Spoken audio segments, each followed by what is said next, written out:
Okay, we're live. Hey, yo!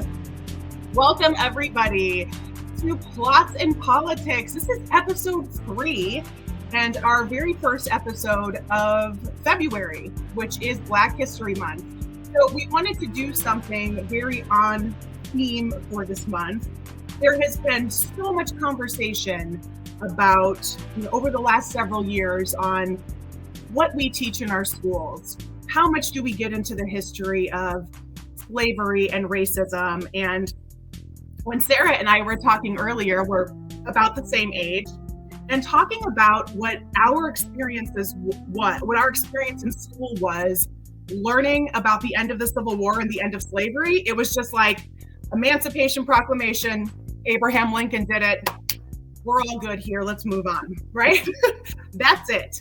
However, the period that followed the Civil War, and really, if we look at the end of the Civil War, going all the way up to the Voting Rights Act being passed in 1965, that period of American history has been hidden, purposefully whitewashed and glossed over. And there is so much that we can learn from this time period about why we are where we are now, and really how America has never truly recovered from what we call our original sin, from our history of slavery. So we are going to break this up into 3 parts. Today is part 1. We are going to cover really the bulk of the Reconstruction period. Part 2, we are going to cover post-Reconstruction and the introduction of Jim Crow laws. And then part 3, we are going to cover Jim Crow laws up through the Civil Rights Act of 1965. So that's what we're going to do for February. We hope y'all are going to be here along with us, because this is going to be quite a journey. And as most of you, if you were watching this, you definitely know that Sarah and I are a couple of white chicks. If you're listening to this, I'm telling you that so that you can have a little understanding and appreciation. This story is so much more about Black history. Although this is Black History Month, this is an American story. This is the story of American history. And we are doing ourselves and our children such a gross disservice when we pretend as if this chunk of history doesn't exist. And all of the fear, I know you've heard this stuff too, Sarah, of like, we can't talk about CRT, we can't talk about DEI, we can't talk about, all of that is rooted in this period post-Civil War, of when the United States was really trying to reclaim or establish a brand new identity. And because we never really did that, because we never really reconciled what the Civil War meant, we are still dealing with that history of slavery today. Yes. And when you say CRT, you mean critical race theory. Critical race theory. Which some people on the right have really been weaponizing to make it sound something scary. And it's actually something that's only taught in like college classes or graduate style classes. It's not taught in kindergarten, elementary, high school. And they really weaponized it to try to eliminate anything negative in our history, to wipe it out and pretend like it didn't happen.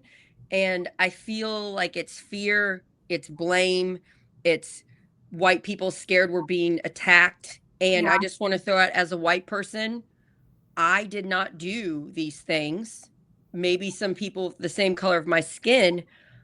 I am comfortable learning about people hurting people so that we can not do it in the future.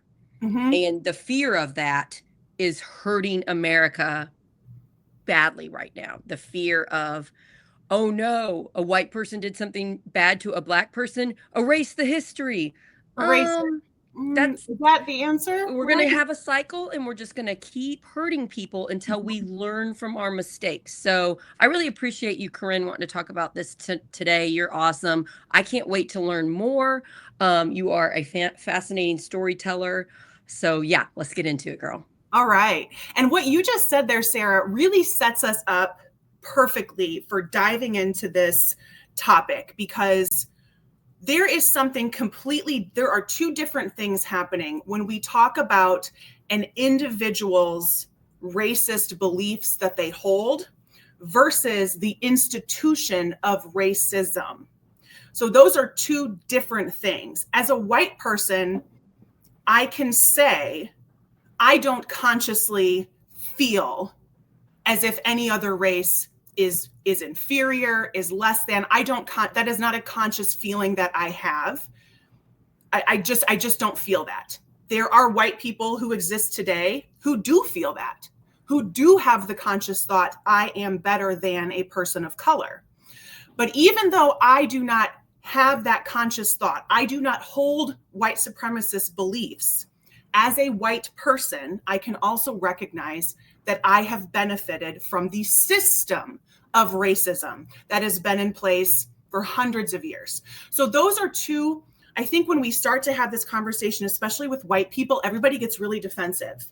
And that's when people start saying, but I can't be racist, I have a Black friend. Or that's when our state legislator here, Jim Lucas, in the Indiana State House can say, how dare you accuse me of being racist? I have a Hispanic wife. Okay, that's completely different. You cannot hold personal racist beliefs. However, you can still work to uphold the system of racism. And because we've never really done a good job of talking about that, it has just been an absolute mess for hundreds of years. And we're getting even further away from being able to talk about that, especially when we see how Mexican immigrants are spoken of, et cetera. You know, that rhetoric and that language of being anti-people of color or fearing people of color is as American as apple pie. It's embedded into our American culture to be like, I got here today because I put in the work.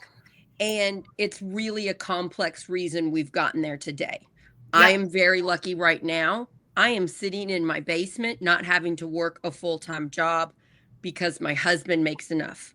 That's some privilege right there that I have. I'm okay with admitting it. I'm not going to act like I did this. I guess I did it by marrying in a smart way. I mean, but and then also I benefit from having good parents that loved me and had decent jobs, and they saved money. They paid for my college. I didn't have college debt. So that's some of my privilege. Yep. And it's humbling, and it kind of feels good to realize I didn't get here 100% by me. I had a lot of great teachers, friends, parents, family. I had a lot of things in place. And that's what we're just asking everybody to do, to just take a minute and say, you didn't get where you are 100% just you. Other people came in and helped, or other people came in and hurt. And we are just admitting Black people have had systems put in place to make their life harder. And it doesn't mean we're bad people. You are not a bad person. I'm not a bad person. But just realizing that is humbling. And if we can learn from it, we can fix our mistakes and make it so everybody is equal. Has an equal chance at life. Equal chance, absolutely. And recognizing our privilege is also recognizing that my great-grandparents received an education and employment opportunities that their Black peers at the same time didn't have. My grandparents, the same thing. My parents, the same thing. Where my parents bought their first home was an area that was redlined, where real estate covenants existed, where Black families were not allowed to purchase anymore, even though that was technically illegal. They put it into real estate covenants all the way into the 1980s. So that privilege is stacked and stacked and stacked and stacked on generations of being of European descent, of being white. Because the other thing that we did really after Civil War was construct whiteness as a thing.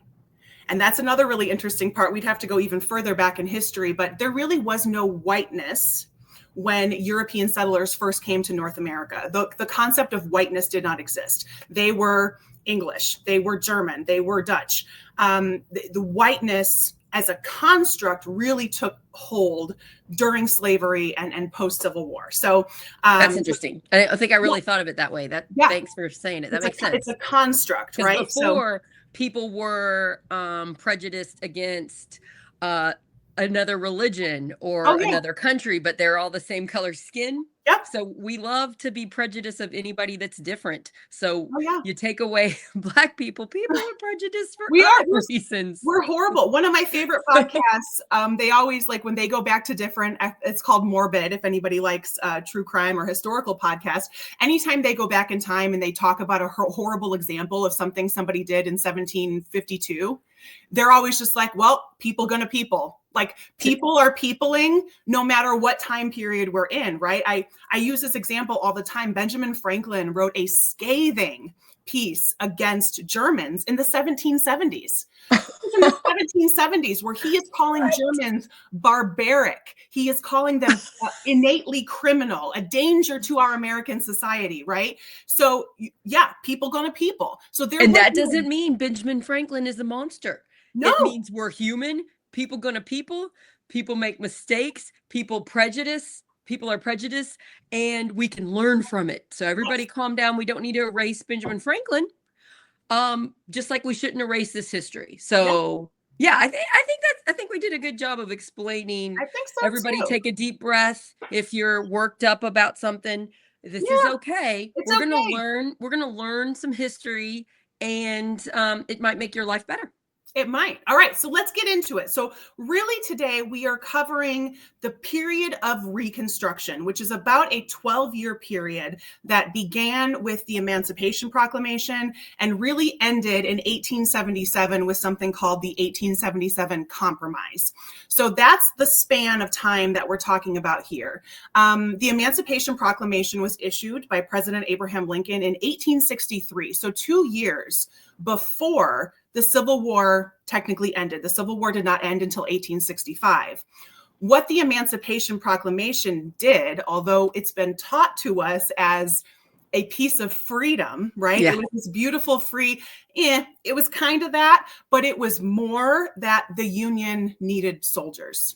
And in 1863, upon issuing the Emancipation Proclamation, all of these Black slaves who were inclined to and motivated to, they migrated up north and they joined the Union Army. So it bolstered the Union Army numbers that eventually led to the Union defeating the Confederacy. Side note, one of my favorite people I love studying about, Frederick Douglass. He was friends with Abraham Lincoln. Well, he came to Abraham Lincoln because Abraham Lincoln did not want to put Black soldiers in, didn't see the need for it. Frederick Douglass said, look, we're not going to win if you don't get these people, and these people will fight. This is for their life. This is for their freedom. They will fight. And then he had to fight for them to get like equal rights and stuff. So Lincoln didn't come up with this on his own.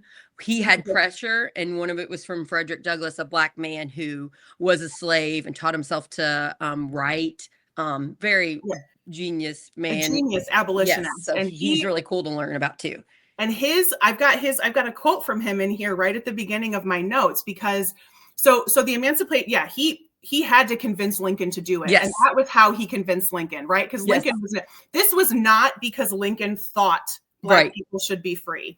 So we all need to, Abraham Lincoln has been portrayed to white people as this hero of history. This was really just a logistical decision. We need more bodies. How do we get more bodies? We free the slaves and they're going to come fight for their freedom. So Douglass was 100% correct. So that's where I really like to start pulling some of this myth building down, right? The way that we, all of this is in the context of history is written by the victor. And the person who writes the history is the story that's going to be told. So in school, we never heard that Abraham Lincoln just wanted more soldiers. We never heard that. We heard he freed the slaves. He did it, right? No, he had to have a Black man come to him and say, look, dude, y'all need more soldiers. I got you more soldiers, free the slaves. That's how the Emancipation Proclamation came about. And once the Civil War ended in 1865, with Robert E. Lee and Ulysses S. Grant meeting together, Lee handed Grant his sword. The war was over. At that moment, people like Frederick Douglass understood slavery was not going to end in that moment. And Frederick Douglass said, at this point in history, I wonder what form slavery will take now. Because the most important piece to remember is that slavery was the economic and social structure, not only of the South, but of the United States. Even though the South had the majority of the slaves, that's because the South had the majority of the farmland because of the climate. So the other piece of like myth that I really want to pull down, especially for us Northern girls up here in Union, Indiana, the North was still just as racist as the South, y'all. The North was just as racist as the South. The only difference was the secession of Confederate states. That's the only difference, because the North was benefiting from slavery, crops, labor, economic benefit, etc. So slavery was not just a personal system, it was an economic and a social structure. And people like Frederick Douglass recognized that just because the Civil War ended, that does not mean we are just going to replace it with this free and equal society and there's going to be flowers and freaking butterflies everywhere. Like, that's not what is going to happen. And I want to remind everybody too, and that if this is I'm going to point out some pieces that you can read or watch going forward. The 1619 Project is something that the New York Times launched a few years ago. It was on the 400th anniversary in 2019. 1619 was when the first ship of African slaves arrived to the coast of what would become the United States. So from 1619 to 1863, really, that is 240-ish years of history and economic activity. Think of how many generations is in 240 years. They know no other way of life. So just because the Civil War happens and it ends, everyone in the South especially thought, all right, we lost, whatever. We'll join the Union again. We'll go back to business as usual. So that was the mindset of the South. The South never intended to give up their slaves. Once the Civil War ended in 1865, one of the culminating events that really kicked off the next really 100 years was the assassination of Abraham Lincoln. Because upon the assassination of Abraham Lincoln, his vice president, Andrew Johnson, took over. And Andrew Johnson had only been the vice president for 6 weeks before. I did not know that. Before Lincoln was assassinated. 6 weeks of experience. That's all. Because Lincoln had served a 4-year term and won re-election, and it was shortly into his re-election that he got assassinated. It was shortly into his second term. That's what I thought. Yep. And it was very controversial that Lincoln had chosen a Southerner as his running mate. He probably did it to help unify, because he was really big about trying to unify the North and the South. The North and the South. That's kind of what he thought. And what you got in Andrew Johnson was a man from Tennessee. He was not in favor of secession. He was not in favor of the Confederacy, but he really didn't mind slavery. He really had no objection to slavery. His biggest issue was the effect of slavery on poor white people, because there were several classes happening even in the slave caste system. You know, you picture a caste system from Britain where you have, you know, the monarchy, and then you have serfs and fiefs, and you have lords and hierarchy, right? There's still a hierarchy in the United States. So you had wealthy white landowners who owned slaves. You had poor whites who did not own land and did not have the money to own slaves. And then you had slaves. So that caste system was very much in place. And to somebody like Andrew Johnson, he only cared about those poor white folks that he felt were kind of getting the short end of the stick here because they weren't wealthy enough to own slaves. Andrew Johnson's installation into the presidency at the start of Reconstruction is a critical moment in history. Because when Andrew Johnson took office, Congress had adjourned for the year. Congress did not go full year back in the day. They would adjourn in March, and they would come back in session in December. So from March to December, Andrew Johnson on his own was in charge of Reconstruction. And what he did during that really 6 or 7 month period had the potential to put the South right back into the slave system that it had before the war, and everybody would just pretend like the war didn't happen. Oh, no. Right? It's really crazy. Like the amount of damage that he did in those 6 or 7 months is pretty remarkable. And I'm going to tell you a couple of things that he did. He really didn't care about Black people. Another anecdote here about Frederick Douglass is when Frederick Douglass, because he had never met Andrew Johnson before, he went to go meet Andrew Johnson at Andrew Johnson's inauguration. And when Johnson realized that he was going to have to shake the hand of a Black man, he was repulsed, he recoiled. And Frederick Douglass later said that he could smell the alcohol on Johnson's breath. Johnson was already drunk by 11 a.m. And Frederick Douglass said, make no mistake, Andrew Johnson is no friend of the Black man.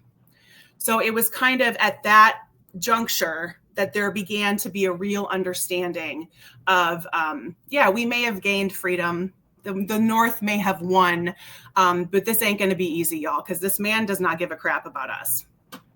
I know from learning about Lincoln and teaching in 5th grade that it hurt the country so badly when Lincoln was assassinated, because when the war ended, he was all about forgiveness. We must forgive the South. We must rebuild and take care and just get back into a union, into a country again.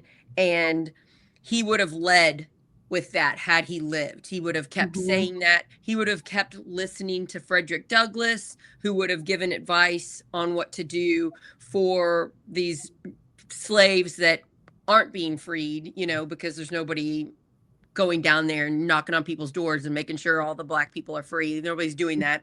So I didn't know what you were telling me. That's interesting, but I knew that bit. I knew that it just hurt our country so much when he was assassinated, and I knew that his vice president wasn't good. No, and who knows really what would have happened, because there are so many events that come later, and we don't really know if under Lincoln's leadership things would have been better, right? That's just kind of an unanswered question. We would never know. But I do feel like there are some key things that Johnson did during this 6 or 7 month time period that Lincoln never would have done. Right. So one thing that happened right after the Civil War was the creation of the Freedmen's Bureau.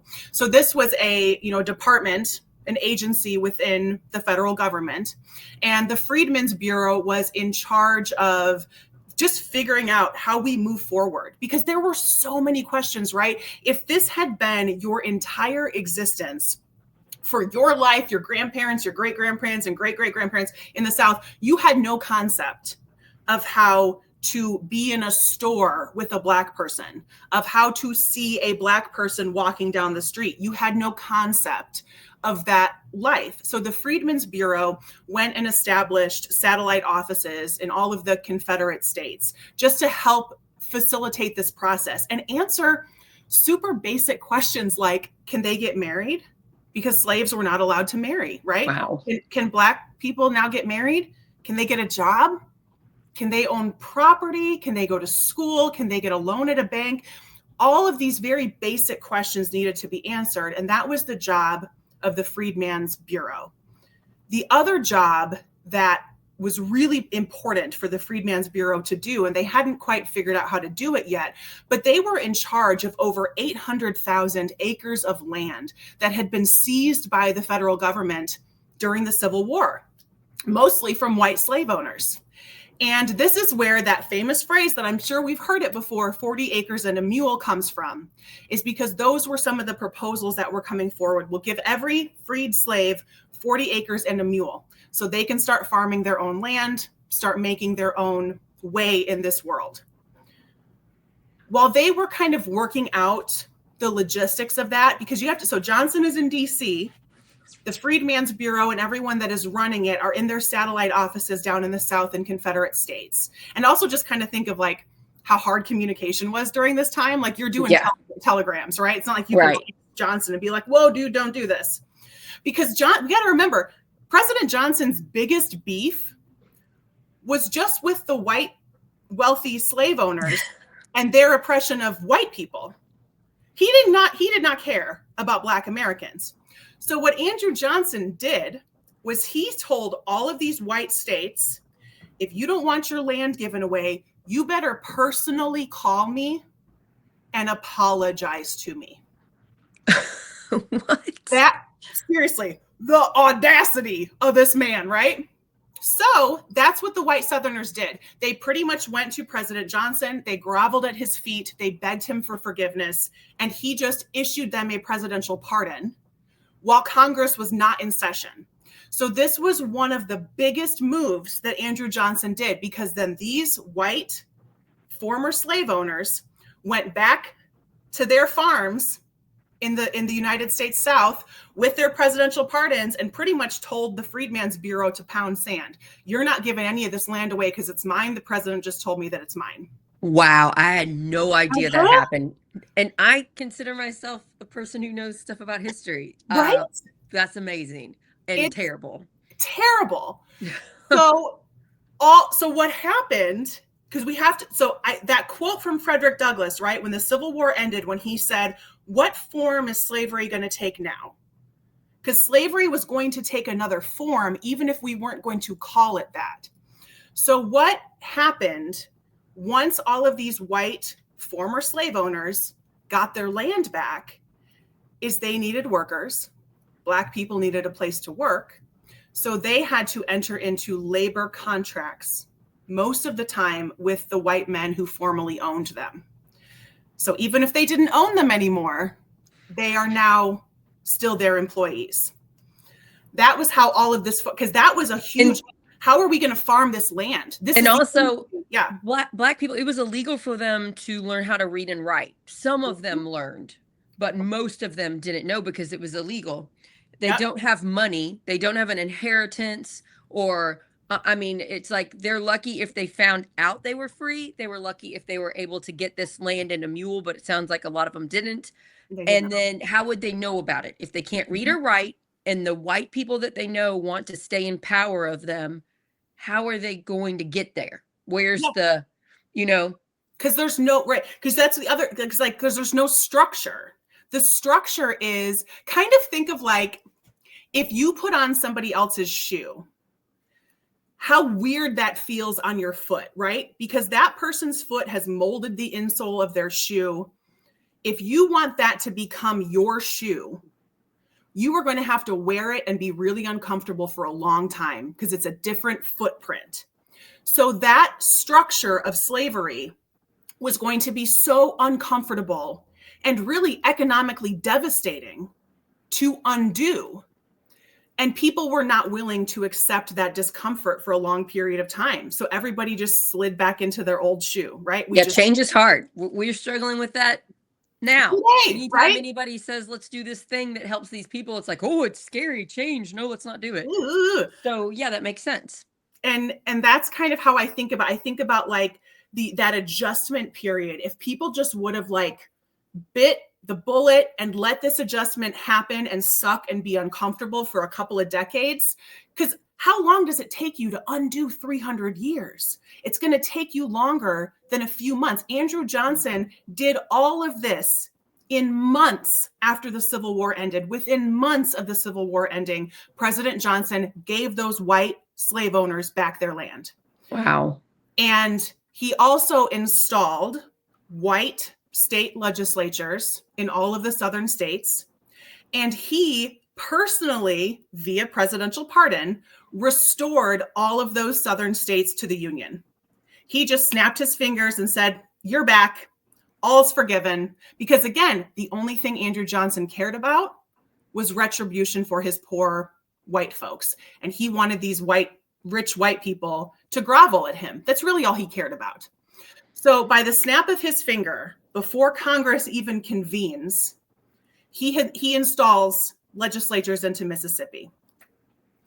This is where something called the Black Codes are introduced. And Mississippi we'll learn throughout this story that Mississippi is on the forefront of a lot of horrible shit during this time. They're really kind of the pioneer, and it's not good. But Mississippi started this thing called the Black Codes. And within the Black Codes, they created brand new laws that only applied to Black people.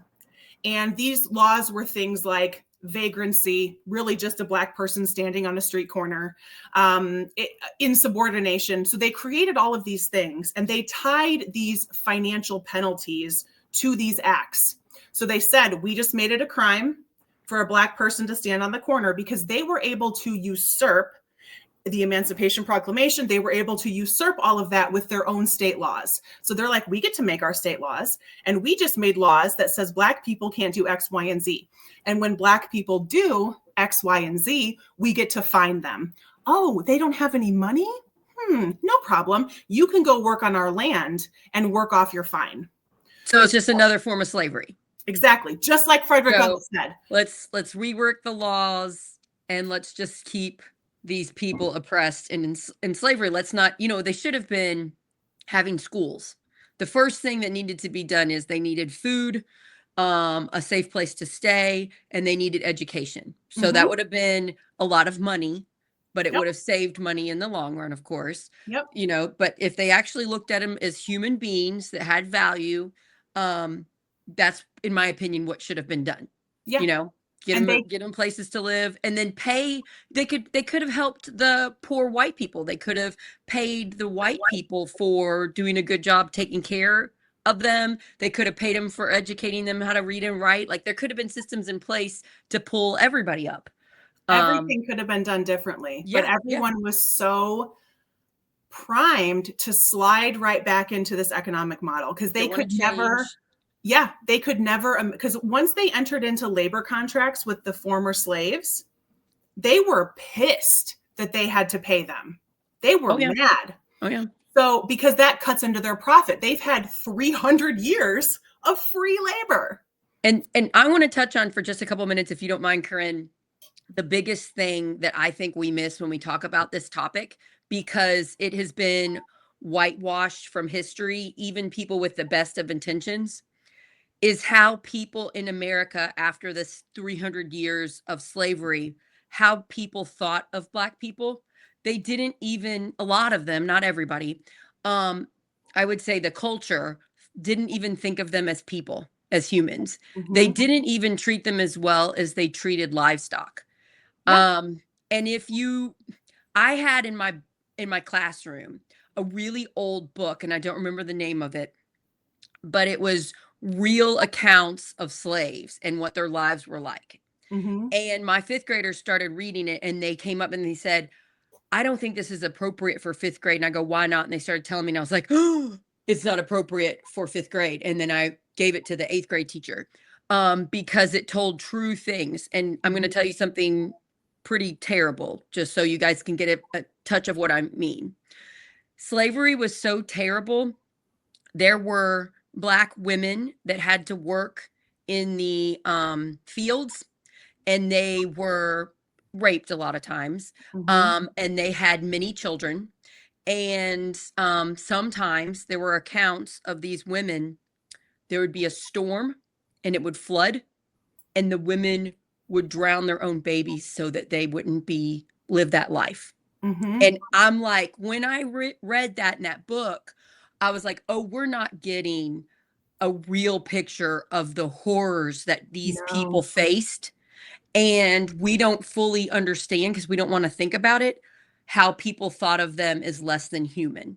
But this is a big reason why we're continuing after the Civil War, this terrible treatment. They didn't look at them as equal. And so I just wanted to throw that in there, because it's something I think a lot of us miss when we are studying the history. And because we don't understand those horrors, I mean, I think you remember this textbook example. I think it was in a Texas textbook, and maybe Indiana, and maybe Tennessee. There was a line in a middle school history textbook. I don't know if it's been removed yet. I want to look into this, but there was a line in there. In the last couple of years, students were reading this line that said, many slaves appreciated being slaves because it gave them clothing, shelter. So yes, the history is written by the victors. Look at this. I remember being told that crap. I remember being told, A lot of slave owners were nice to their They were slaves. nice to them. They They were gave nice, them and they treated biscuits. them like family, and Right. everything was lovey-dovey. I remember being told that Oh, crap. Yeah, right. How messed up is that? So right. look So at messed up. everything that we have. So not only did we not get the true history, we got lies on top of it. So they took Yeah, away the truth and then they gave us lies on top of right, it. And right. so now we're looking at 150 years of trying to reclaim this, of still trying to grapple with this history that has been hidden from us and really stolen from Black people in America. And Um, then we got sensitive people on the right that take it personal, and they're like, I'm I not didn't do racist. anything wrong. Take that out of our history books. And it's like, we're not talking about you. Calm down. Calm We're down. Yeah. trying to prevent bad things from happening in the future.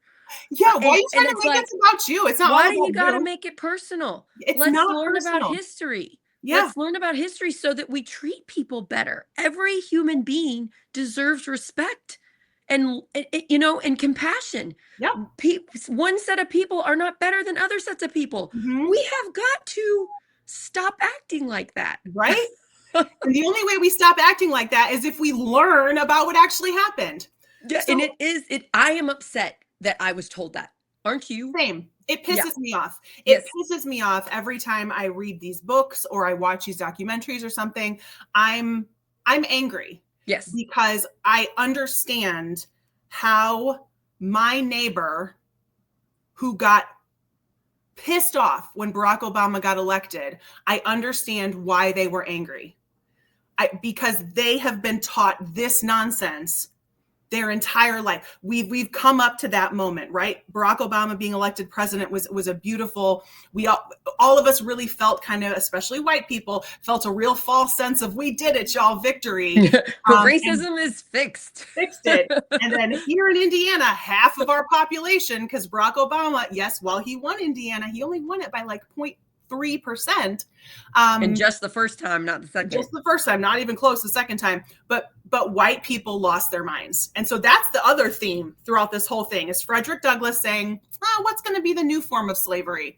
And then white people losing their minds. So while the other piece that happened of slavery by another name is when these Black folks were picked up for vagrancy or something, and they had to go work in the fields to work off their fines, their children were taken away by white people. So then white people were taking all of these Black children as apprentices. Slavery. And they're going, slavery, it's just slavery by another name. So the little girls were learning how to be housekeepers, the little boys were learning how to be laborers. And so then white people got their free labor on the domestic side back again by using Black children. All of this. I'm guessing most of them are not teaching them how to read and write again. Let's not give them most skills definitely. So they can make money on their own. We can't do that. Right. So Andrew Johnson's kind of reign of terror in these first few months after the Civil War came to an end when Congress reconvened in December of 1866. So Congress reconvened in December of 1866, and Thaddeus Stevens was the leader of the Republican caucus. Because we have to remember, back in this time, Democrats were the slave lovers, the slave owners, Republicans were the abolitionists. So the parties have switched a little bit. Yeah. And a little bit. And Congressman Thaddeus Stevens was infuriated that Andrew Johnson had just given union membership back to the states. Congressman Stevens was like, this is nonsense. They haven't earned it. Look what they did. They tried to destroy our country. They tried to destroy the union, and Johnson just gives them a pardon and just gives them back their states and their land. Stevens was like, hell no, that's not going to stand. And when the roll was called to reconvene, gavel in the new Congress, if your name is not called, you're not a member of Congress. You're not allowed to be seated. So what Thaddeus Stevens and his other Republicans did for every southern state but Tennessee, because Tennessee was the only one that had really apologized and made amends, all of the other Confederate states, the congressional members from those Confederate states were barred from serving on Congress. Yes. So Thaddeus Stevens is a real hero at this point in the story. that is when Congress started to realize, okay, we can't just legislate from here and assume that it's going to take place in southern states, because they were starting to get stories back of what is really happening in places like Mississippi and Alabama and Florida. They are learning how much white state lawmakers in these legislatures are just flipping what the Congress is trying to do and enacting their own form of slavery again. So this is where we have the 14th Amendment and the 15th Amendment come in. So the 14th Amendment giving birthright citizenship and the 15th Amendment giving equal rights. In order for the southern states to be readmitted into Congress, Thaddeus Stevens says, you have to ratify the 14th Amendment. You have to give birthright citizenship to your Black residents. And the southern states really felt like they had no choice, and so they agreed. So when the 14th Amendment was ratified, that gave birthright citizenship to anyone who'd been born here, even if they were a former slave. And this period of time, really beginning at the end of 1866 into 1867, is where you see Black progress and Black integration into society just take off. At the beginning of 1867, there was less than 1% of Black men registered to vote in the South. At the end of 1867, over 80% of Black men were registered to vote. Wow. Yeah. That's amazing. In less than 1 year. Okay, so these two amendments really help.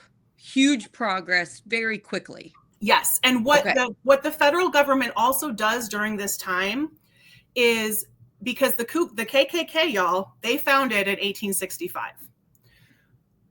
What the federal government does when they start to hear of some of these horrific things happening, is they decide to call. So all of this happens. I jumped ahead just a little bit because this is just so exciting. It is. So with over 80% of Black men being able to vote, they're participating in political parties, they're holding political meetings, they're learning to read, and they're reading the Constitution for the very first time and realizing that it applies to them. Like, it is a really exciting time. We get members of Congress being elected for the first time. We had 16 members of Congress being elected. Hiram Revels was the very first Black senator in 1870. Joseph Rainey was the very first Black member of the House of Representatives. South Carolina is a state that I find really interesting during this time, because the population of South Carolina was 60% Black. And in their first election, they elected a majority Black state house. They had a Black lieutenant governor, a Black secretary of state, a Black treasurer, and a Black majority in the state house in Charleston in the late 1860s. This was a huge mark of progress for Black Americans. And with this Black progress came white panic, absolute white panic. The KKK descended upon these southern towns. They started intimidating people with violence. We had, I'm going to go back here, in 1867, there was a horrific riot in Memphis, Tennessee. Dozens of Black people were killed, Black men. Dozens of Black women were raped in their homes in front of children. All of this violence coming from the KKK. And when Congress was learning about this, when people like Thaddeus Stevens in Congress, who had just passed the 14th and 15th Amendments, when they are hearing about all of this news from the southern states, they were like, holy cow, we have to do something about this. They convened what are called the Klan hearings in 1871. And if you ever want a deep dive, kind of like the story you were telling, Sarah, of the horrors of this time period, there are over 8,000 pages of testimony that was given in front of Congress by Black Americans in 1871. And these Black people traveled from the South, traveled from their homes to go sit in front of Congress and give testimony, knowing they were going to face horrific violence when they came back home. Ugh. the bravery of these people, these Klan hearings, I think might be one of the most underreported and unknown events. I've never heard of them. Yeah. Never. And I consider myself someone who knows American history. Go into the Library of Congress and look for Klan hearings, of course, spelled with a K, from 1871, and just do some reading. I'll give you just a couple of examples. Abram Colby was a Georgia state legislature. The KKK came to him and offered him $2,500 in that time, $2,500 in 1870, offered him that to step down from his seat in the state legislature in Georgia. He said, nope, I'm not doing it. I'm staying in the state legislature. And because he refused, 65 members of the KKK came to his home, took him away, and beat him up. He testified about this experience in front of Congress. Hannah Tutson was a farmer in Florida. She and her family had managed to buy a chunk of land in Florida at the end of the Civil War that they were farming. And she was constantly being threatened by the KKK. They eventually kidnapped her, took her out into the woods, tied her to a tree, beat her mercilessly, and tried to get her to admit that she was farming stolen land. And she kept saying, I didn't steal this land. I paid $150 for it. This land is mine. But what the KKK was seeing, what white people were seeing for the first time in their whole lives, and their first time of any historical understanding, was Black progress. And white people felt threatened by that.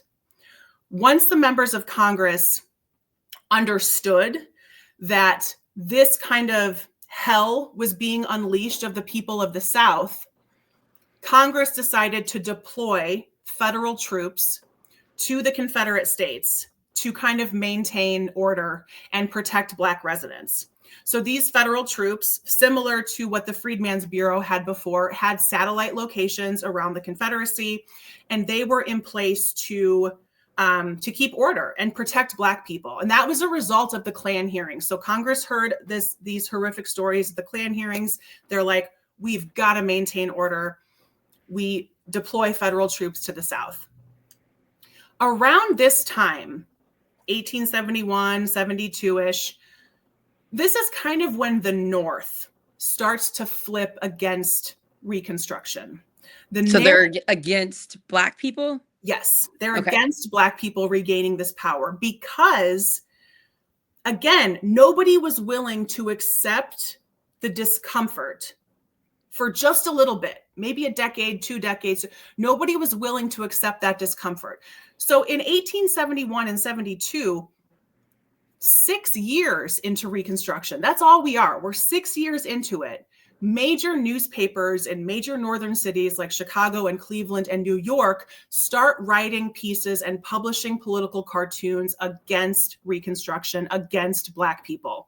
And their whole narrative is saying, look, I guess this whole Reconstruction thing really didn't work out.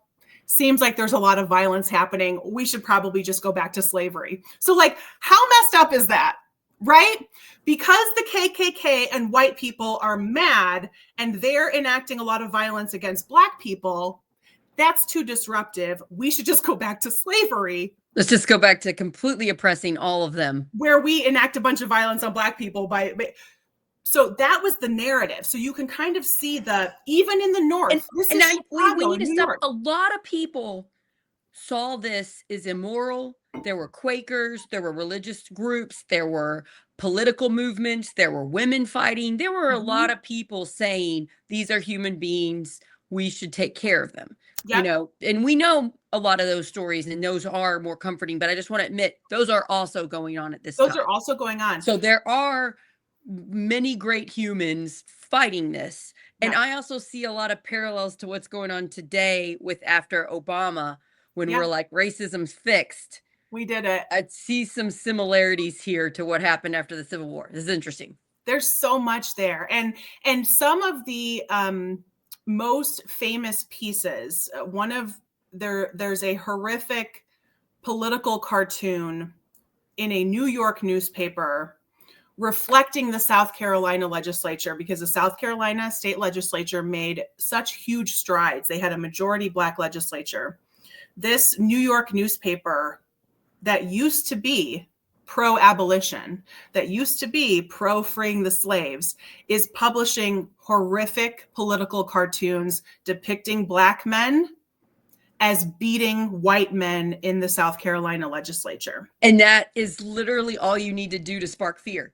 It is Yep. so easy to spark fear in our society. I see that happening all the time in my community. And look how much we saw that during this last election with pictures of Latino men and a white woman victim. That, again, people gonna people. We are the same people we were a few hundred years ago that we are today. We just have better technology. And so all of this is kind of starting to fall apart. You can see the North start to question Reconstruction. The other thing that happened, that's another kind of layer to keep in mind, is that what you mentioned, Sarah, of like there were many people who were against slavery.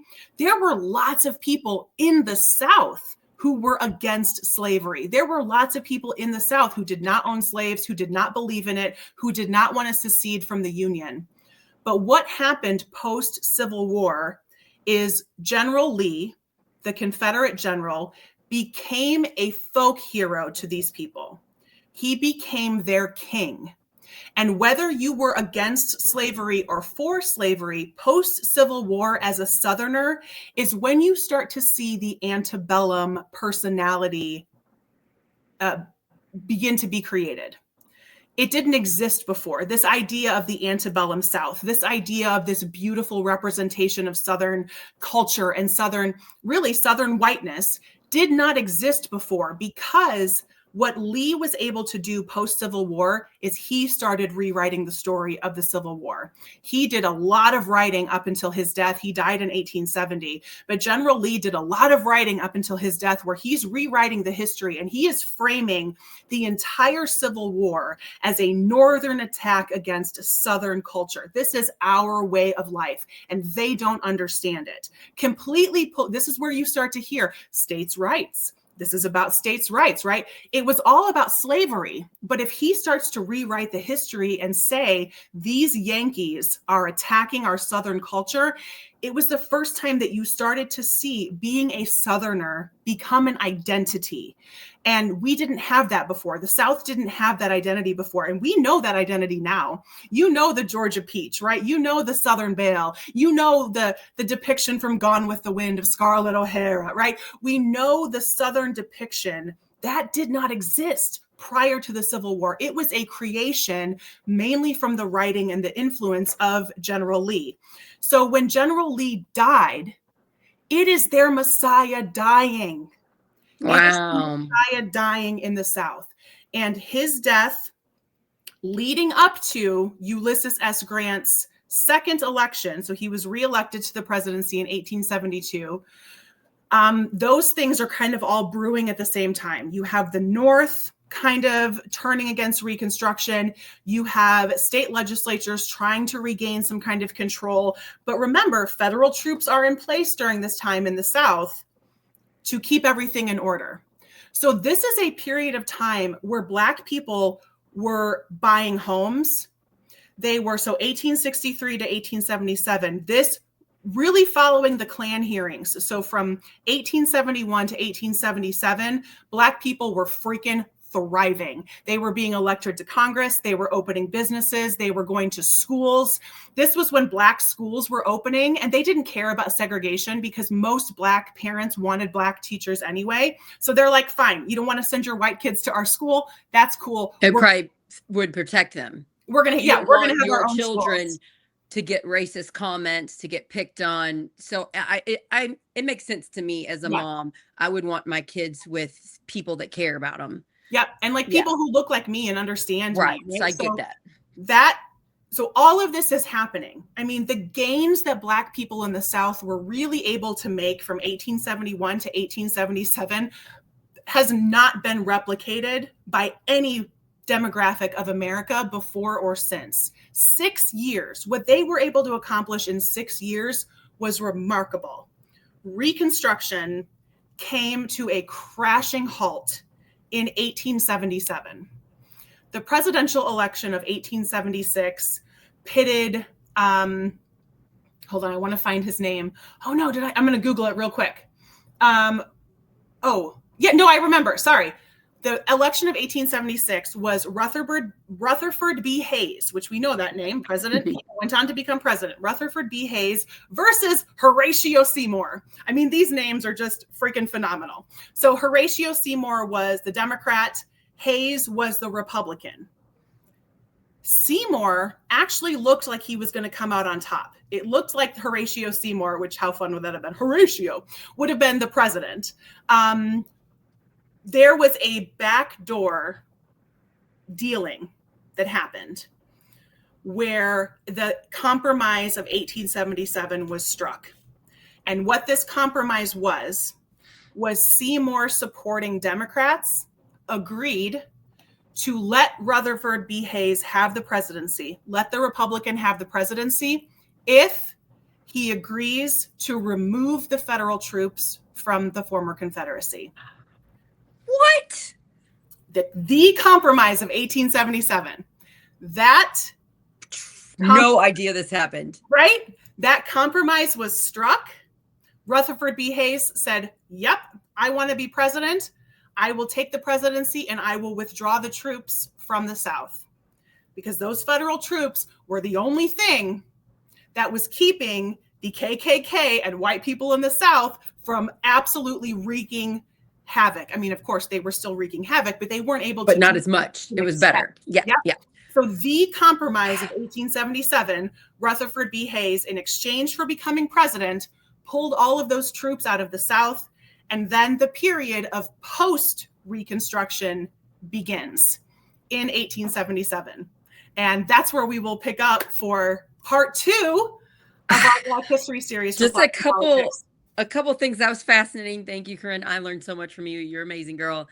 I'm always surprised and horrified at how few people are in power sometimes. Like the fact that decided our presidency instead of actual democracy and voting is new information to me, and upsetting, because here in Indiana, we're restructuring, we're reorganizing with the Republican and Democrat sides of the party. And we know about the Democrat side, and getting into the weeds, I'm finding out, very few people have power over the Democratic Party of the whole state. And I want it to be more people. I want more people to come to the table. Yep. Just hearing that this has been going on for hundreds of years is sad, but also we have the technology today to organize to stop it. Yes. So that the good point about your story was there were government things that happened. There were amendments made that very quickly improved these people's lives after the Civil War. They were sort of taken away and stopped in a lot of ways, but we can do this. For those of you listening that feel very hopeless right now, do not give up hope. We have not lost democracy. We keep working. We got an election in 2 short years. We can elect better people. We can write policies and make changes that very quickly make our country better. Yeah. And I appreciate you telling us this story. And if you are listening, please share it. Please share it on wherever you are streaming this. Please invite a friend to follow us. And then you guys can talk about it together, listen to it and then be like, what did you think? I had no idea about the Klan trials. Is that what it was called? The Klan hearings. The Klan hearings. And I'm so thankful for those brave heroes that said the traumatic stuff that happened to them. That's another thing I wanted to point out. When you shine a light on these people's behavior, it helps lessen the bad behavior. In our culture, we're taught, don't upset anybody. Don't say it. Don't say it. But in reality, you calling out their crap lessens the amount of crap they do to us. So I encourage you all to be brave right now while you might be down with what's going on in our government. And shining a light on it is the main way we can help lessen it until we get to vote it out in 2 years. Hell yes. And that I'm so glad you said that, Sarah, because that is one, there are so many beautiful turns of phrases, like sunlight is the best disinfectant, right? Like you got to shine a light on stuff. Oh, like yeah. Our pain festers in the dark. this is the kind of stuff, like if we were just able to talk about this period of American history, which is so much Black history, but is so much it's American history. If we were able to talk about it, it wouldn't be a wound that was still festering. It's still festering. We still have white fear as such a powerful political motivator. And I hope, oh, thank you, Kiara. I'm so happy that you learned something today. I hope that you go on and share this episode, share this information with people that you come in contact with. I will give just a couple of shout outs of sources that you can check out. Oh, that's nice. One of my favorite documentaries that I watched when it came out a few years ago is called Reconstruction, and it's a PBS documentary. Henry Louis Gates hosts it. It's only 2 parts, and you can still find it on YouTube. And it's if you're not able to sit down and watch it, you can listen to it like a podcast. Just play it, put it in your headphones. Fascinating. And it's going to kind of go through everything that I just went through in a much more detailed and fascinating way with a lot of pictures, and you'll get to see a lot of faces. The other one I wanted to remind everybody, Eric Fuller. Hold on, let me pull my notes back up here. So proud of you, girl. Thank you. Getting all this information and research out to us. It's a fascinating, it really is a fascinating time in our history. And I wish more of us knew about it. And hopefully by doing this, more of us can talk about it. Eric Foner, I'm so sorry. I'm glad I looked it up. Foner, Foner. If you're looking for a book, it is a 1988 book. I read it when I read it when I was in school, in college. But it's called Reconstruction, America's Unfinished Revolution, because that's really what this was. It was a revolution to completely redefine American society, with Black people being an equal part of it. And it got cut short with the Compromise of 1877, with the election of Rutherford B. Hayes. So this is his book, Reconstruction, America's Unfinished Revolution. I had no idea about that. To 1877. Eric Foner. Oh yeah, and Eric Foner is still kicking. He is an amazing historian. He's a white guy, but he is fascinated with Reconstruction as much as I am fascinated with Reconstruction. And he is still out here fighting the good fight. He has led the way and inspired a lot of people to tear down some of these Confederate monuments in the South.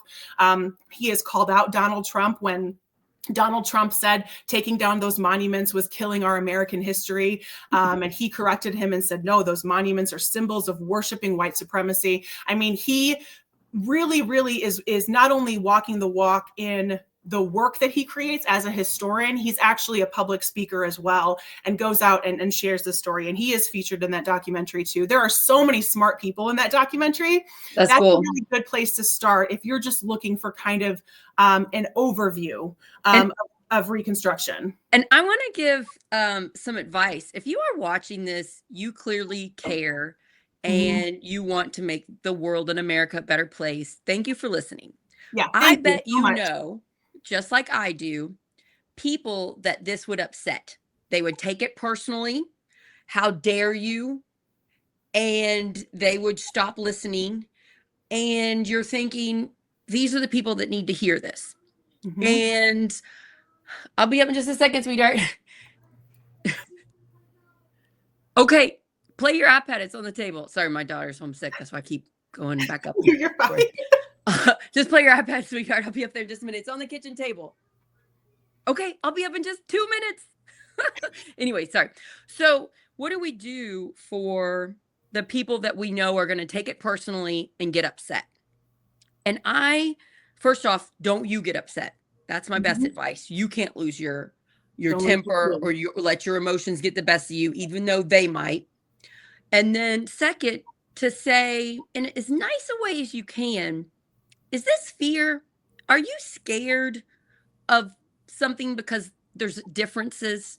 Are you scared of a culture, a group of people because they're different? Because you have been, we haven't integrated. Like where I live, I didn't have a lot of Black people in my neighborhoods, and it was because of segregation. And, okay, one more minute. And I just encourage you to kind of point out in as nicest way possible. Maybe you're scared because you don't know, but Mhm. these people are just like us. They most people are good. Most people are just trying to provide for their families. And it's not attractive. It's not an attractive quality to be scared of people because they're different. And I Mhm. think sometimes they don't realize it comes from a place of fear because these same people that are scared think they're not scared of anything. Yeah. So I always try to call it out in as nice a way possible. Is this fear? Yeah. And What are you and what are and if it is fear, what are you afraid of? what are you afraid they're going to do? Face the Mhm. fear. Or do you think they're Yeah. going to what? Take your job? Come and hurt your family? Like Yeah. what are you actually afraid of? And if you think about it, you might realize it's sort of silly and it might help you lessen the fear. So that's a tip. If that works, try it It out and let me know. it I might. also struggle with this. I live in a very white area. Yep. I'm going to And be it's interviewing a friend, Glenn, that's a black man that lives in my county, and I can't wait to hear everything from him. what his experience is like. And to I'm sure to hear so many of his experiences that probably could have been the same experience from 200 years ago. And that kind of reflection and life experience that we don't understand. And I always like to point out to people that, you sit there and watch World War II documentaries, you will be really obsessed with learning about our founding fathers. Why be afraid of this portion of American history? Is it because it's not a portion where we can be portrayed as the hero?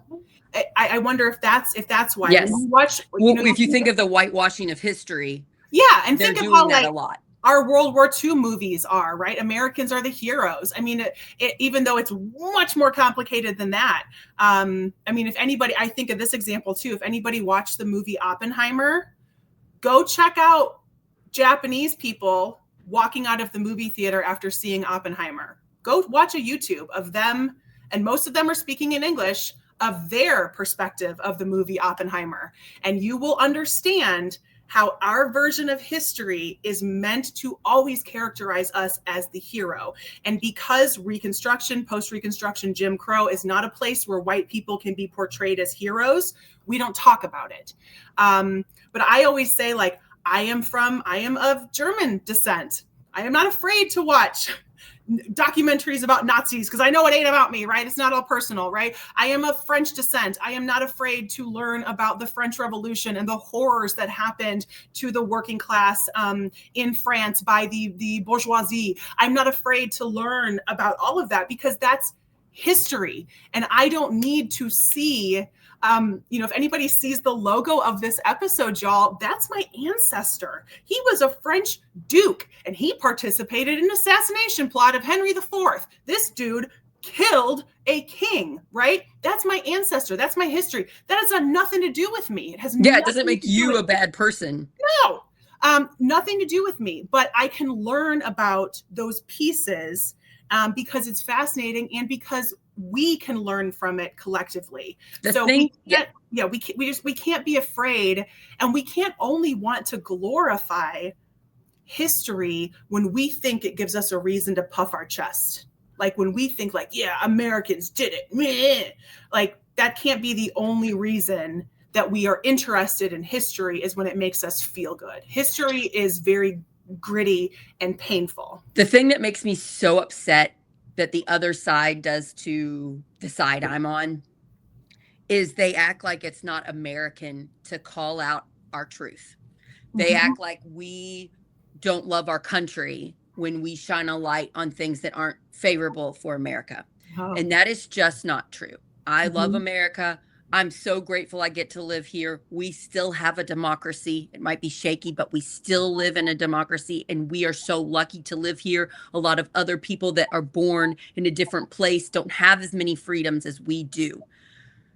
We are allowed to look at accurately our history so that we can learn from it and not repeat it. And when we whitewash it, when we say don't teach it to our kids, when we empty libraries like that's being done in Florida, um, They're trying to do it here in Indiana. They're trying to get into our books and take away stuff. It takes away our children's ability to learn from our mistakes. Mm-hmm. Don't we want our kids to have the best life possible? In order for them to do that, they need to learn about America's mistakes so that when they get in positions of power, they don't repeat them. So always stand by. I love the country I'm born in. And because of that, I'm allowed to critically look at the past so that we don't repeat it. And we can be responsible for breaking the cycle. I mean, we look at patterns of substance abuse, of domestic violence, of criminal behavior, of mental illness, things that are passed down from generation to generation to generation, that at some point somebody stands up and says, I am breaking the cycle. I am breaking the cycle of alcohol abuse. I am breaking the cycle of domestic violence. I am breaking the cycle of criminal behavior that I have seen from these past generations. We can also say, I am breaking the cycle of the illusion and the longing of white supremacy that my parents, my grandparents, or my great-grandparents hung on to that has been passed down to me. I can break that cycle. And it can be conscious. It can be a conscious choice to say, I am going to go and educate myself, because I've heard these murmurs. I mean, I think all of it, I can think of the racist shit that came out and of the mouths of my grandparents that we can and I remember my parents saying, we don't say that. And it doesn't mean your grandparents were terrible people. No. They grew up in that culture.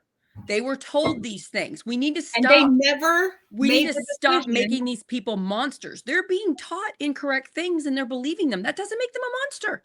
And they never decided. Right. They never decided to break the cycle. They never decided to break what was taught to them. And I will put that responsibility on them. They lived well, and it was probably scary. They should have done it. Change. They should have. I'm not giving people a pass because they're in their 80s and 90s now.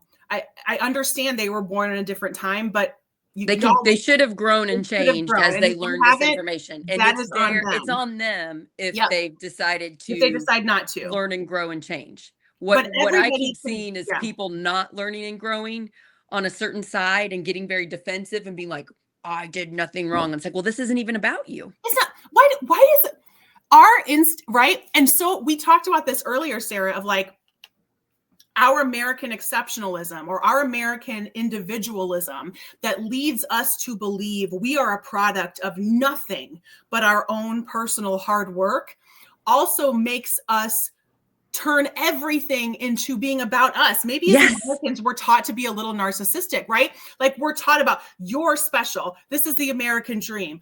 Bootstraps, individualism. Yeah, you did this all by yourself. You climbed that ladder. You climbed the ladder, right? And maybe we're all taught to be a little narcissistic. So then when we're presented with history that makes us uncomfortable, we go, why are you attacking you? I'm like, dude, I'm talking about somebody who died in 1897. It has nothing to do with you. Just because your skin happens to be the same color, it has nothing to do with you. And once people start to like, oh, this ain't about me. Like, let go of that shawl, let go of that protective armor that you think is insulating you from this kind of pain, that you think is distancing yourself when you're already distanced from it. It's 100 years in the past. And we can look at the system that was created versus the individual horrors that were perpetrated. Two main things of what you're saying, genius, amazing friend of mine. We don't like pain. Nope. And we let our fears control us. Yep. If I just want to let everybody know, when you think about things that make you sad and you accept them, you can think about things that make you happy and accept them better too. Mm-hmm. So that's just the way human nature we regulate. We need the bad with the good. When you try to put blinders on and stay in that little safe zone, you're also missing out on the things that make you very happy. So it's okay to be sad. It's okay to watch something that's sad and learn from it. You'll get happy again. It's not like you're going to stay sad forever. Mm-hmm. And then fear. when we hear something that sounds scary, change, something new, we tend to want to stay away from it and stay the same. And Yep. if we can just acknowledge that's human behavior and take a step back and be like, I'm going to try this little new thing. I'm going to learn this new thing today. I'm going to step out of my comfort zone. When you do that, it feels really good. It does. And that's one of the things I love about you. You're brave and moral and good and like a complex, imperfect person. And I see a lot of similarities of me trying to be that way too. It's fun to Yeah, be brave. Try it it out. is. It's fun. Yeah, I'm so glad you said the sadness thing too, because I remember my therapist telling me a really long time ago I've graduated from therapy now. Who knows if I'll need it again in the future. If I do, I'll go back. But at this point in my life, I definitely really needed it. And I was a very, very angry person. And she said, Corinne, you're not angry, you're sad. Oh, so true. But anger doesn't ask anything of you. Anger gets to be an outward projection, where sadness asks you to feel something and do And we something don't want to about it. feel it. We don't want to feel it. I So mean, if think about you, all the people that turn to something, turn yeah, to alcohol or drugs or something to not think about the sad. yep. And And and it's how okay to much be of sad. you, if you're watching this documentary, if you're reading about the slave woman who would rather kill her child than have them be brought up in this world, and your first feeling is going to be sadness. And if you just sit with it, if you hear about somebody like Hannah Tutson, who was just trying to farm her land in Florida, and she was tied to a tree and beaten, and just for being Black and farming her own land, you're going to be sad when you hear that. You can't turn it to anger. You have to sit with the sadness. And even if it means you pause the documentary, you walk away, you don't watch it again for a couple of days, just sit with the feeling. Because what people have the tendency to do when they're confronted with that is get pissed and say, nope, I am mad. I am mad. This is not about Black people. I am a white person. And sit with the sad, because it's actually what's going to allow you to make some progress and to learn. If we don't allow ourselves to be sad, and instead we just get angry, we don't get anywhere. So if any of you are watching this and have any thoughts about any of this, please comment. We would love to see what you have to say. I read a lot of good comments on Project Yeah. Next. I just want to thank everybody that takes time to do that. Yeah, me Sometimes too. it's my friends and sometimes it's a random person that stumbled upon our show. And I love hearing their thoughts on this because we don't like to be sad. Humans don't. Our culture doesn't. We have a lot of distractions to make it so we don't have to feel sad. So this is a great, how do you feel? How do you feel about learning if this is new information, which you taught me a lot of new stuff. How did you How feel did you feel? finding out after the Civil War it wasn't all Black people were equal and we cared about them and we took care of their kids and all this? It wasn't like that. We had 6 years. We had a good 6 years or so after the Civil War, and then it all went to hell in a handbasket.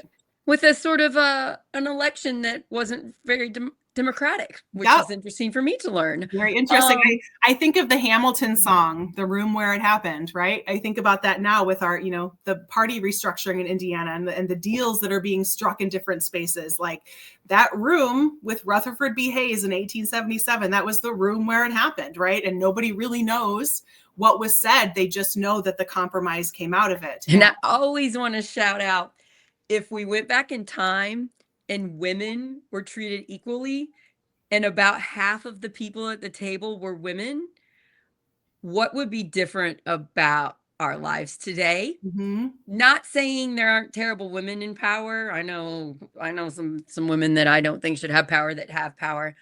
Women are bad too, but the fact that we weren't even allowed a spot at the table, we didn't even get to vote until 1920. I just wonder what life would be like had women got. And we talked a lot about. And then what about if when the Civil War, let's say the Civil War happened and they immediately put Black men, good Black men at the table and gave them power. And they did. They did. For a little bit, but then they took it away. A little bit. If they would have stayed. If they would have stayed, if they would have been able to make change. Yeah, if they, and that, and you talk about, women getting the right to vote in 1920. Of course, that was white women, because we have to remember right? This entire time of Reconstruction, it was voting rights to Black men. So women, Black women, this is something that I also think like more people need to know. Black women in the United States did not vote until 1965. I did not realize that was so late. That's what? Yes. Thanks for telling me that shocking news. Black women did not receive the right to vote with the 19th Amendment. That only applied to white women. When my parents were born, Black women couldn't vote. Correct. What? When my parents were born, Black women couldn't vote.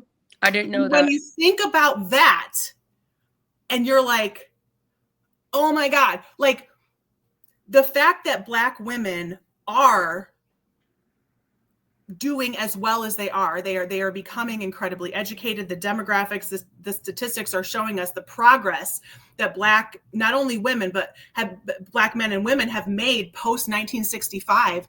That's incredible, even with all of the barriers that have been in place. So Black women today, if they're our age, their parents were probably born when they could not vote. Now, by the time they were 18, they could, but it just born in that time. That's one generation ago, y'all. That's one generation ago from me. And we're not saying you should be ashamed of yourself. You didn't do it. You gotta be calm down, white people. You didn't do it. The people empowered it. And we are just saying we should have a diverse group of people in power to protect all human beings, because we all have meaning. Nobody's better than another person. And we all see the world through different lenses, and all of those lenses come together to make a picture that is much more fuller and representative of the whole population. And that is what, and that's I'm sure you learned, that's how we were taught in school of, yay, women did it, 1920, right? 1919. I seriously did not know that. We got the right to vote. The year. I didn't know white that. Women. And so it is all of this. I'm so glad for everybody that was here and that was listening. And thank you for being such a fun person to tell these stories with, Sarah. I'm so excited to jump into Reconstruction or post. So part two's next week. We're going to do we that. We'll talk more about this. And I can't wait. What other like mic drop things are you going to There's some doozies, because this time period really goes close to 100 years. I mean, so it'll be part 2. So Plots and 2. Politics. It'll be episode 4, but it'll be part 2. Proud of you for this being your 3rd episode, amazing girl. This is one of my favorite parts of history, and I love telling these stories. Please share, everybody, all of this stuff. We're a new independent media company. If you'd like to support us, you can go to heylmer.com/Project Next and support our independent media company and get a gift from the Hey Elmer store with Project Next stuff. You can get the shirt and hoodies and mugs and stickers and buttons. Yeah. So, Corinne, thanks for being awesome, girl. Thank what you. A gift you are. Oh, good job. What a gift you are to my life. You are too, Sarah. Thank you so much. I'm so thankful for you. And thank you for everybody that's watching. It means a lot to us. We are trying to unify the country and shine a light on what's happening in Indiana so that we can get better people representing us in our government and make change for all Hoosiers and the country. And we also want to help other places around the country that aren't feeling heard. And that's really what this whole episode was about. These people deserve to be heard and they weren't. We're still having that in 2025. This is a fight we're never going to stop fighting, right? Nope. We have a lot of work to do, obviously, because what Reconstruction can teach us is that we were on the road to progress, and at any point in time, that road can be blown up and our progress can be undone. I want to shout out our 2 partners that we work with. Dr. Tim Peck is the co-founder of this with me. And then along with Corinne Strait, we have Scott Aaron Rogers that does content with us, and he makes a lot of our tech stuff possible. I'd like to just shout out Scott Aaron Rogers and thank him for all he does. Thank you, Scott. Tim Peck. I wouldn't have done this without Tim Peck because I don't know how to start a business. So thank you, Tim. This is exciting. I really, really liked this conversation today. Me too. Me I'm too. proud of you and so Thank thankful you. for you. Thank you so Love much. all of you that are listening. Thank you for sharing. Thank you for following us. We're on YouTube. Please subscribe. One word, Project Next Movement. We're on Nope. Twitch, Project Next Movement. One word. We're on Instagram. We're on TikTok. We're on X. We're on Blue Sky. We're on Reddit now. We're on all the Reddit. stuff. I think Reddit's my name, Sarah Blessing, Project Next, I think. Okay. We're trying to get everywhere. We're going to get a website. We're working on it. It's exciting stuff. Yeah. Anything else you want to say? Sorry, I'm blabbing on. No, you're fine. We'll just come back next week and next week for part two. For part 2 of kind of our Black History Month themed plots and politics. We'll see you next And then time. I'm gonna do a Get the Word Out show or Project Next Live show with my friend Glenn. Ooh, To I can't actually wait. have a Black man that lives here, and I just want to have a really open, honest discussion with him about race, and know that if I say something wrong, he's not going to get mad at me. He's a friend of mine, so I'm really excited to just, from a white woman, hear it from a Black man. Yeah. So I can't wait for that conversation. I got to find out when he's free. I'll put it out there when he can can't do wait. the episode. That'll be a good one. All right, bye everybody. Love you guys. Bye. Thank you.